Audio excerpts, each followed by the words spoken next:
तो सभी प्यारे छात्रों का कक्षा 10वीं गणित में स्वागत है। आज हम सीखेंगे यूक्लिड विभाजन प्रमेयिका का प्रयोग कैसे किया जाता है। कई बच्चे इस प्रमेयिका से डरते हैं कि इसको हम कैसे करेंगे, कैसे किया जाता है, हर सवाल में लगती है। इसलिए मैंने सोचा कि सबसे पहले मैं इसी को अच्छे से सिखा दूं, इसके 1-2 उदाहरण करा दूं, तो यूक्लिड विभाजन प्रमेयिका आप पे अच्छे से बनने लगेगी। तो प्रश्नावली फिर हम बाद में करेंगे, एक-एक सवाल को उदाहरण के साथ में करेंगे, तो आपको सभी चीज़ें क्लियर हो जाएंगी। और कक्षा 10वीं के और भी वीडियोस यदि आप देखना चाहते हो तो इसी वीडियो के डिस्क्रिप्शन में चेक कर लेना, प्लेलिस्ट की लिंक मिलेगी नीले कलर से, उस पर क्लिक करोगे तो सारे वीडियोस आपको खुल जाएंगे और सारे वीडियोस देख के आप त्रैमासिक परीक्षा, अर्धवार्षिक परीक्षा, प्री बोर्ड परीक्षा और वार्षिक परीक्षा में बहुत अच्छे अंक लेकर आओगे। तो चलिए फिर शुरू करते हैं। यूक्लिड विभाजन प्रमेय का आपने छोटी कक्षाओं में भी पढ़ी है, बस उसको ऐसे पढ़ाते थे कि आपको पढ़ाया होगा भाज्य बराबर भाजक गुणित भागफल प्लस शेषफल, ऐसे आपको पढ़ाया जाता होगा। ठीक है, अब यही चीज़ आप कहोगे सर ये तो मैंने पढ़ी सी लग रही है, भाज्य बराबर भाजक गुणित भागफल प्लस शेषफल, यही है यूक्लिड विभाजन प्रमेय का। इसको ऐसे आपकी बुक में दिखाया गया है कि जैसे ये भाग का चिन्ह है, ऐसे समझो। भाग के चिन्ह के बीच में कोई संख्या a अगर है, अभी आएगा समझ में धीरे धीरे। भाग के चिन्ह के बीच में कोई संख्या अगर a है और उसको यदि हम b से भाग देंगे तो q भागफल आएगा और r शेषफल आएगा। ऐसे बताया गया है कि भाग के चिन्ह के बीच में अगर कोई संख्या a है और उसको b से भाग देंगे तो q क्या आएगा, एक भागफल आएगा और r एक शेषफल आएगा। तो यूक्लिड कहते हैं कि इसको हम ऐसे लिख सकते हैं कि भाज्य, ये बीच वाली संख्या क्या कहलाती है, बीच वाली संख्या कहलाती है भाज्य। ठीक है, ये जिससे भाग देते हैं वो क्या कहलाती है, भाजक, भाग देने वाली भाजक। और जो फल आता है भागफल, जितना उत्तर आता है वो क्या कहलाता है, भागफल, और जो बचता है वो शेष कहलाता है, यानी कि शेषफल। तो इतनी बातें आपको रट लेनी है बिल्कुल कि ये क्या कौन कहलाता है। जो भाग के चिन्ह के बीच में लिखा होता है वो क्या कहलाता है, भाज्य। जिससे अपन भाग देते हैं वो क्या कहलाता है, भाजक। जो भागफल आता है उसे भागफल ही कहेंगे और जो शेष बचता है उसे शेषफल कहते हैं। तो इस हिसाब से यूक्लिड कहते हैं कि भाज्य का जो मान होगा, यानी कि a का जो मान होगा, भाज्य के नीचे क्या लिख लेंगे, a, बराबर का चिन्ह लगा है तो बराबर का चिन्ह लगा लो। भाजक और भागफल के गुणा के बराबर होता है, यानी अगल बगल वाली संख्याओं का गुणा, यानी b और q का गुणा करेंगे तो भाजक का मान कितना है b और भागफल का मान कितना है q, तो b गुणित q और धन का चिन्ह लगा के लिखना है शेषफल, यानी ये धन r हो जाएगा। आया समझ में कि नहीं। तो a बराबर बी क्यू प्लस आर, इसको हम ऐसे भी लिख सकते हैं गुणा का चिन्ह हटा के, a बराबर बी क्यू प्लस आर। तो यूक्लिड ने कहा कि ये यूक्लिड की प्रमेयिका होगी। तो चाहे आप ऐसे लिख दो, चाहे आप हिंदी में बोल दो भाज्य बराबर भाजक गुणित भागफल प्लस शेषफल, या फिर आप ऐसे बोल दो a बराबर बी क्यू प्लस आर। अगर आपसे कोई पूछे यूक्लिड विभाजन प्रमेयिका क्या है तो आप बोल सकते हो कि भाज्य बराबर भाजक गुणित भागफल प्लस शेषफल, भाज्य बराबर भाजक गुणित भागफल प्लस शेषफल। याद ही कर लेना इस चीज को, भाज्य बराबर भाजक गुणित भागफल प्लस शेषफल, या फिर a बराबर बी क्यू प्लस आर। याद हो जाएगा ना, बिल्कुल। अब एक उदाहरण से समझो, जैसे हमारे ये कब किया जाता है, भाग देने की विधि है, कहीं भी कर सकते हो। जैसे मैंने एक उदाहरण लिया 27, यहाँ पे भाग का चिन्ह बनाया, यहाँ पे लिख लिया 27, भाग दे दिया 5 से। तो 5 की दुनिया इतनी पढ़नी है कि 27 से ज़्यादा ना हो। समझना, एक एग्जाम्पल से आपको पूरा सेट हो जाएगा दिमाग में। यहाँ पे लिखा है 27, यहाँ पे लिखा है 5। अब 5 की दुनिया ऐसी पढ़नी है कि 27 से ज़्यादा ना हो। तो पचम 25 और 5 छक्के 30। 30 तो ज़्यादा हो जाएंगे 27 से, तो पचम 25 ऐसा लिख लिया अपन ने। 27 में से 25 घटाएंगे तो 2 बचेंगे। अब इसमें ये बताओ, ये जो 27 है ये क्या है? 27 हो जाएगा अपना, क्या हो जाएगा 27 बताओ? भाज्य। पता है कि नहीं? बीच वाली संख्या क्या कहलाती है? भाज्य। बगल वाली संख्या क्या कहलाती है? बगल वाली संख्या कहलाती है भाजक। कहलाती है ना बगल वाली संख्या। और इस तरफ वाली भागफल, ये क्या कहलाती है? भागफल। तो अभी अंग्रेजी के अक्षर लिखे थे, अब संख्या में आपको समझ में आ गया। ये कहलाता है भागफल। और ये जो बचा है नीचे शेष, 27 में से 25 घटने के बाद जो शेष बचता है उसे हम कहते हैं शेषफल। आया समझ में? तो अगर इसमें मैंने आपसे कहा कि यूक्लिड विभाजन प्रमेय का लगाओ, तो क्या लगा दोगे? बिल्कुल लगा दोगे। पहले लिख लो बीच वाली संख्या। बीच वाली संख्या क्या है? 27 लिख लिया। फिर एक बराबर का चिन्ह लगा लो। बीच वाली संख्या लिख ली, फिर बराबर का चिन्ह लगा लो। फिर लिख दो अगल बगल वाली संख्या, यानी 5 गुणित 5। तो गुणा का चिन्ह लगा के अगल बगल वाली संख्या लिख लो 5 गुणित 5। और धन का चिन्ह लगा के, याद रखना, धन का चिन्ह लगा के नीचे वाली संख्या लिख लो जो कि है 2। तो ये आपने यूक्लिड विभाजन प्रमेय का लगा दी। जैसे जैसे मैंने आपको यहाँ पे एक एग्जाम्पल दिया 37, और भागित आपसे कहा कि आपको भाग करना है 6 से, तो आप कर दोगे। 6 की दुनिया ऐसी पढ़नी है कि 37 से ज़्यादा ना हो। तो 6 6 36, क्योंकि 6 7 42, 37 से तो ज़्यादा हो जाएंगे। तो 6 6 36, कितने बचेंगे बताओ? 37 में से 36 जाएंगे, एक बचेगा। चलो यहाँ तक तो ठीक है, लेकिन मैंने आपसे कहा कि इसमें यूक्लिड विभाजन प्रमेय का लगाओ। तो लगाओ, बताओ मुझे क्या होगा? तो आप कहोगे सर भाग के चिन्ह के जो बीच में लिखी है उसको पहले लिखो। तो कितना है? 37। फिर लगाओ बराबर का चिन्ह, लगा लिया। फिर अगल बगल वाली संख्याओं को गुणा में लिख लो, यानी 6 गुणा 6। लिख लिया कि नहीं? और फिर सर जो शेषफल है ना उसको धन में लिखेंगे, यानी +1। आ गया समझ में? फिर से समझो, बीच वाली संख्या, भाग के चिन्ह के बीच वाली संख्या सबसे पहले वहीं से स्टार्ट करना है, 37। फिर बराबर का चिन्ह लगा लेना है। फिर अगल बगल वाली जो संख्याएं हैं उनको गुणा में लिख के धन 1 लिख लेना है। तो ऐसा करोगे यूक्लिड विभाजन प्रमेय का लग गई। ये है। अब प्रमेयिका के साथ में आप जैसे कोई बड़ा सवाल है तो भाग देते जाएंगे जब तक कि अपना जो शेषफल है वो 0 ना आ जाए। जैसे इस टाइप के सवाल आपके इसमें किताब में दिए गए हैं। मैं एक एग्जाम्पल से आपको समझाता हूँ। जैसे आपको संख्या दी गई है 135 और 225। ये आप संख्या अगर इसको समझ लोगे तो फिर आप कंप्लीट हो जाओगे और प्रश्नावली के सवाल या उदाहरण के सवाल करने के लिए रेडी हो जाओगे। देखो कैसे करना है। आपको ये 2 संख्याएं दी गई हैं, बिल्कुल दी गई हैं। अब ये बताओ कि इन दोनों में से बड़ी संख्या कौन सी है? बता रहे हो ना, पता चल रहा है। आप कहोगे सर 225 बड़ी होती है 135 से। तो सबसे पहले आप ये 225 लिख लो और इस तरफ ये मुंह खोल दो। ये वाला जो संख्या बड़ी है उस तरफ ये मुंह खोल के लिख दो, बड़ा का चिन्ह बना के। ये बड़ी है और ये जिस तरफ ये क्रॉस बना है, मतलब ये कट गए हैं, वो छोटी संख्या है। इस तरफ 135। अब जैसे मैंने पूछा कि बताओ मुंह किस तरफ खुला है, तो आप कहोगे ये 225 तरफ खुला है सर, तो ये बड़ी संख्या है इसलिए मुंह इस तरफ खोल के रखा है।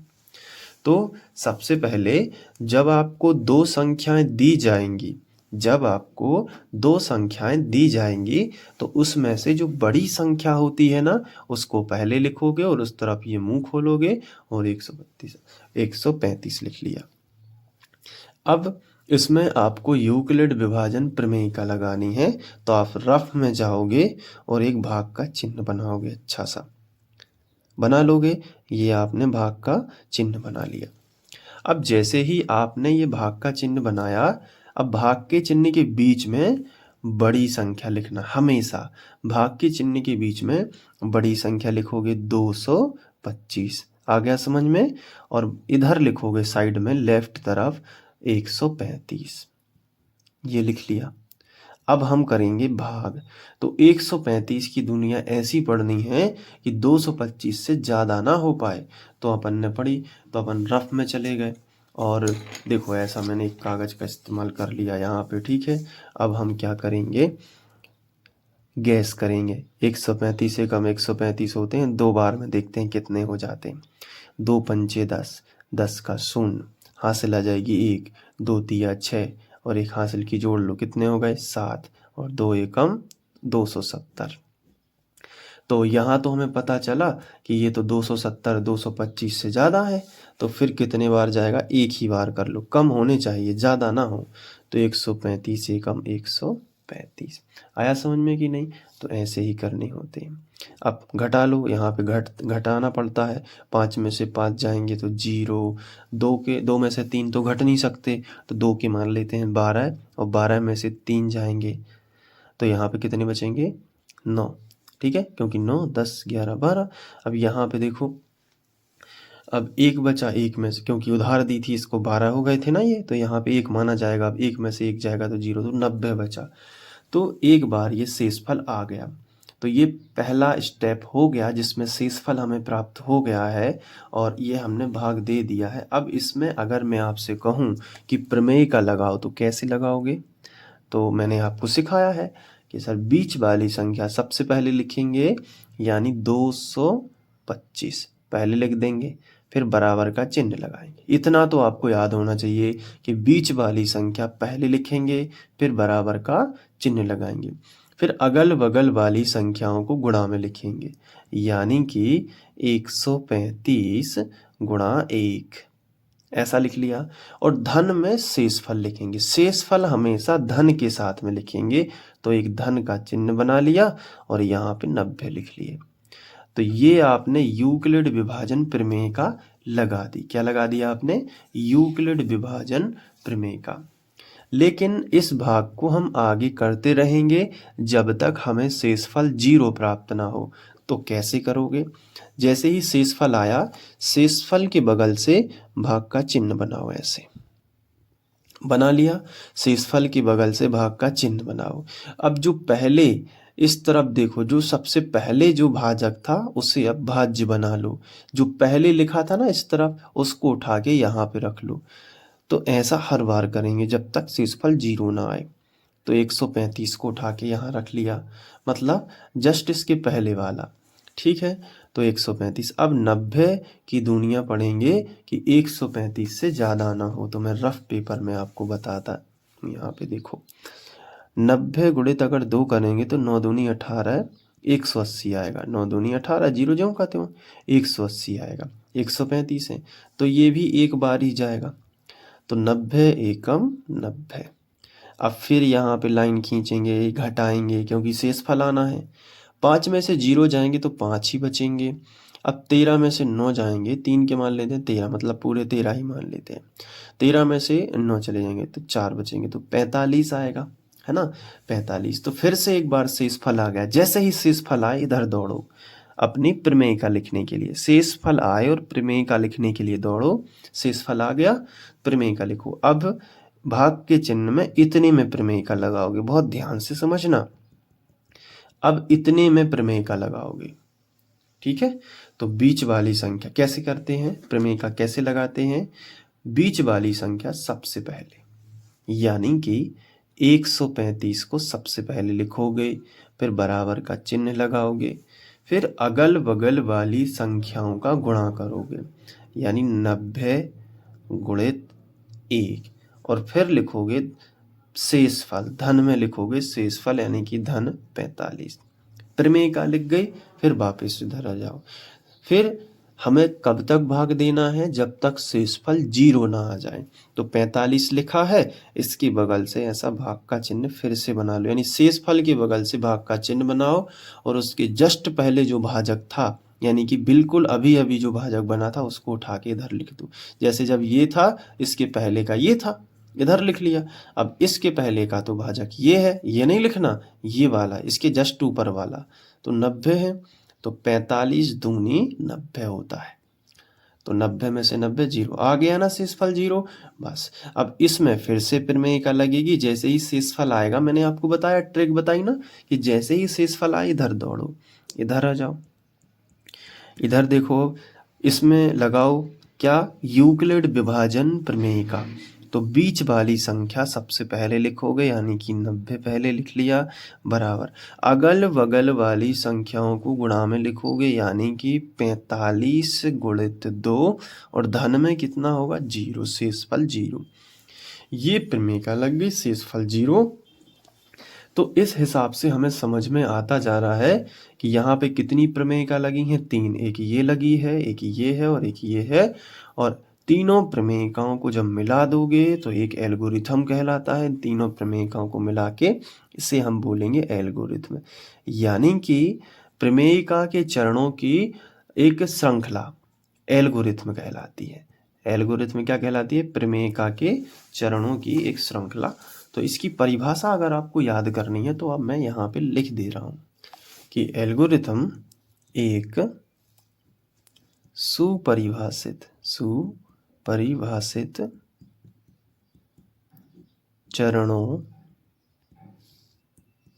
की, ये चरण है ना, 1 चरण 2 चरण 3 चरण, तो सुपरिभाषित चरणों की एक श्रृंखला होती है।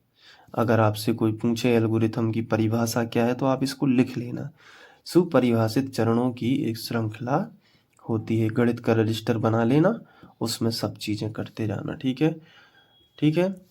और इसके आगे अगर और याद करना तो ऐसे लिख सकते हो, जो एक विशेष प्रकार की समस्या को हल कर सकता है, जो एक विशेष प्रकार की समस्या को हल कर सकता है, तो ये है एल्गोरिथम की परिभाषा।